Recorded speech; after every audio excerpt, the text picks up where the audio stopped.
Hey guys, what's going on? Today we're going to do two videos, one on the front end, one on the back end. They're going to be relatively quick, I think. I'm just going to show you guys how to pull the front diff and the rear diff, take it out, put it back in, put the truck all back together just like it was.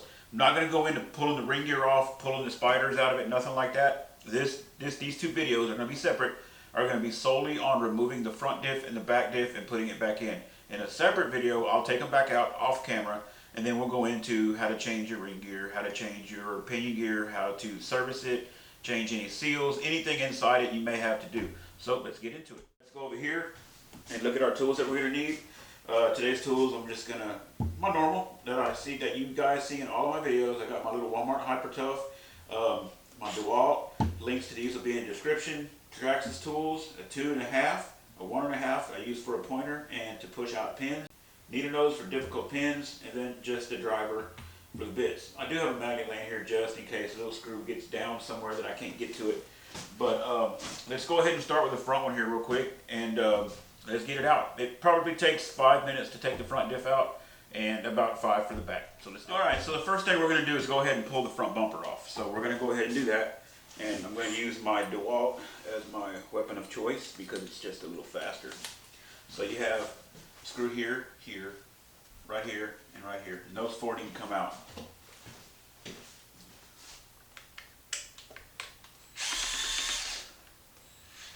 can be a little tough to get these out with the tires on there. I should have pulled the tires off first, but I'll get them out of there. It does make it easier if you pull the tires off. You don't have to work around it. But it can be done.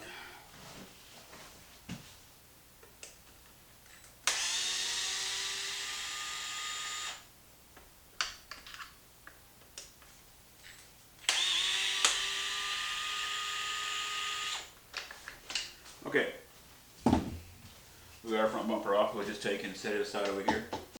Okay, now to get to the front diff cover, we've got to drop this skid plate a little bit or take it off because there's a screw hiding right back here. So let's go ahead and get to that skid plate real quick.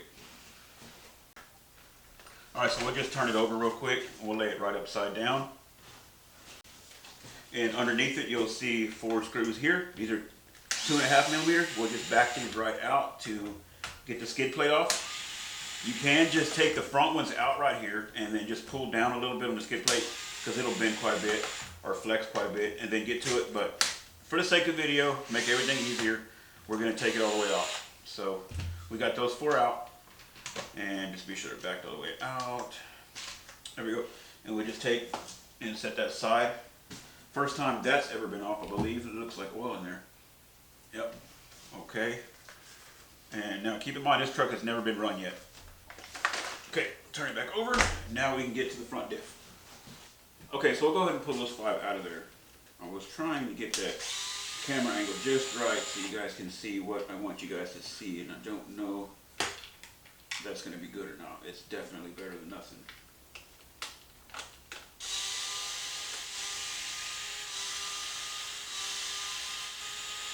Okay, we've got those 5 screws out of there now. Now this diff cover will come right off of there. Let me grab this magnet and pick those screws out of there if I can. I got that one, yeah.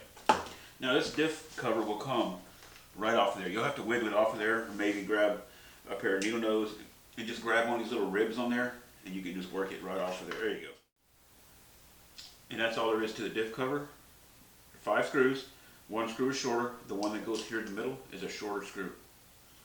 Okay, so we'll put that there, and I'll just lay this aside, and we're going to pull the diff out of there real fast.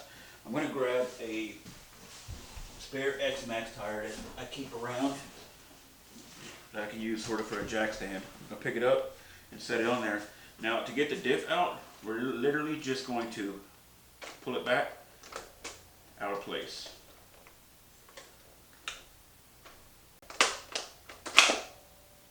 And there we go. The diff comes right out of there. And that is literally all there is to pulling the diff out. To put the diff back in, you just need to get it back in here, line up one of your dog bones with one side, put it all the way in as far as you can, and then what you're going to do is just take and you'll have to use a little bit of force, not much. Take and line it back up. Go the wrong way. There we go. And boom, falls right back into place. And then you just need to be sure that your bearings are sitting right back in the bearing saddles where they belong. And you'll know because it'll feel right and it'll look right. So there, that's it. It's all the way back in there. And that's all there is to taking the diff out of the rear. The back, is just as easy. So we're going to go ahead and just button it all back up. You guys can watch, or you guys don't have to. You know what to do. It's literally putting 5 screws back in, snug them up, and put the bumper back on. Really simple. I'm going to go ahead and do the back one. That'll be a separate video. And then in the following videos, I will have the diffs out, and we'll take them all apart and service them or repair them or whatever we need to do. So let's put it back together. Put our diff cover right back on, and it'll just seat right into place, and it won't rock, it won't wiggle, it won't do anything like that if you have it in the right spot. I always go back with the short screw first, right there in the middle on the bottom, and then followed by the last 4, and I'll just put those right back into place. Be sure not to strip these screws out. Famous last words, right? I always say don't strip your screws. These are very, very important because they do add some rigidity to the bulkhead. It does help brace it up some. As a matter of fact, whenever you jump this truck really hard, I'm going to go to something a little bit slower here. Whenever you jump this truck really hard and come down hard, and you come down kind of crooked or an awkward landing, it actually flexes enough that you'll snap this cover right across the top right there. And once that cover snapped like that, you can forget about a good mesh. Your gears will strip over so quick because you lose that rigidity. They make aluminum covers like these. I think I'm definitely going to give them a shot. Can't hurt any. Aluminum's, can be heavier than plastic in some instances, but if you add it in the right spots, can't see that screw. If you add in the right spots, I think it can really help the structural integrity of your chassis. I think that's one place the XMAXX really needs some upgrades is just to make it a little more rigid. The bulkheads do break and stuff like that, but heck, they're heavy trucks, and when they come down, they're usually high up in the air. So, it's gonna break. No matter what you do to it or what you upgrade, it's always gonna break. So there we go. The diff cover's back on. Diff's all back in place. Now I'm going to just pull my little makeshift jack stand out, and then we're just going to put the bumper and everything back on. We'll go back in exact reverse order. So cover's on. Now I'm going to flip it over and we'll put our skid plate back on. So I'm going to set this right here like this. Okay, put this skid plate right back on just the way that it was. When you put it on, be sure that this right here goes underneath this back part. Just like that there. And now you can put the screws right back in. All the screws on this are the same length. It's 4 little screws. They're tapered. They look like that there. You can tell this truck has not been run. It's still looks like new.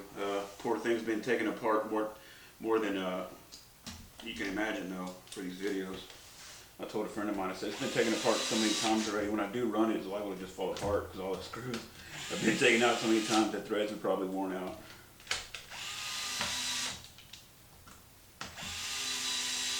Okay, now I'm going to take these screws here and just tighten them up by hand like I do a lot of the times on everything.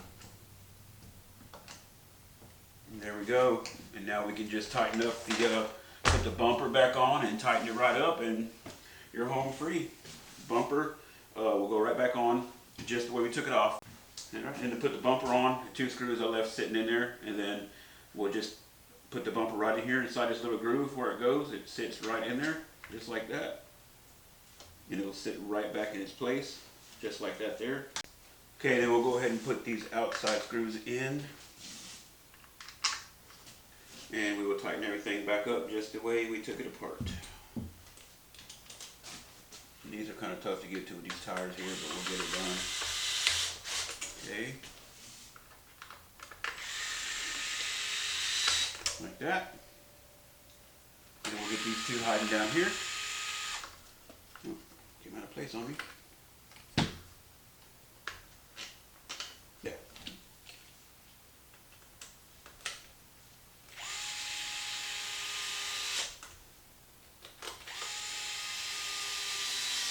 All right. And if you're wondering why I don't hold that tool tighter, it's so that it actually moves in my hand before it strips the screw out. That's kind of how I find when the screw bottom's out. Because it will strip them out if you're not careful. So I just let the tool kind of jump in my hand.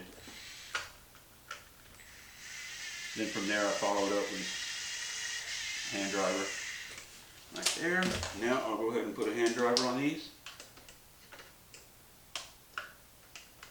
Just a tiny turn is all they take once they've snugged up. That's it, guys. You have taken your diff out and put it back in. Again, stay tuned for the next videos. The next one is going to be on the rear diff removal and replacement. After that, you're going to see videos on the diff, disassembly, cleanup, and repair. Thanks, guys. Y'all have a good one.